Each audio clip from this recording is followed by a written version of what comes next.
சிலுவை என்பது ரட்சிப்பு. கர்த்தராகிய இயேசு கிறிஸ்துவின் சிலுவை என்பது நாம் ரட்சிப்பை பெற்றுக்கொள்கின்ற ஒரு இடமாய் இருக்கிறது. வேதம் தெளிவாய் சொல்லுகிறது. அப்போஸ்தலர் 4ஆம் அதிகாரம் 12ஆம் வசனத்திலே, அவராலே அன்றி வேறு ஒருவராலும் ரட்சிப்பில்லை, நாம் ரட்சிக்கப்படும்படிக்கு வானத்தின் கீழெங்கும் மனுஷர்களுக்குள்ளே அவருடைய நாமமே அல்லாமல் வேறொரு நாமம் கட்டளையிடப்படவும் இல்லை என்று வாசிக்கிறோம். சிலுவையில் இயேசு நம் பாவங்களையும் அவமானத்தையும் மற்றும் தண்டனையும் ஏற்றுக்கொண்டார்.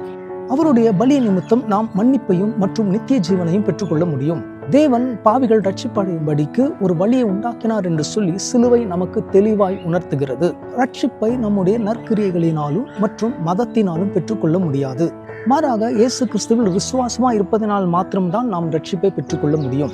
நாம் அவரை நம்பி மற்றும் அவருடைய பலியை அங்கீகரிக்கும் பொழுது நாம் புது வாழ்வை பெற்றுக்கொள்கிறோம். சிலுவை என்பது தோல்வியின் சின்னம் அல்ல. விசுவாசிக்கிறவன் எவனோ அவனுக்கு ரட்சிப்பு உண்டாவதற்கு அது தேவபலனா இருக்கிறது. ஆமென்.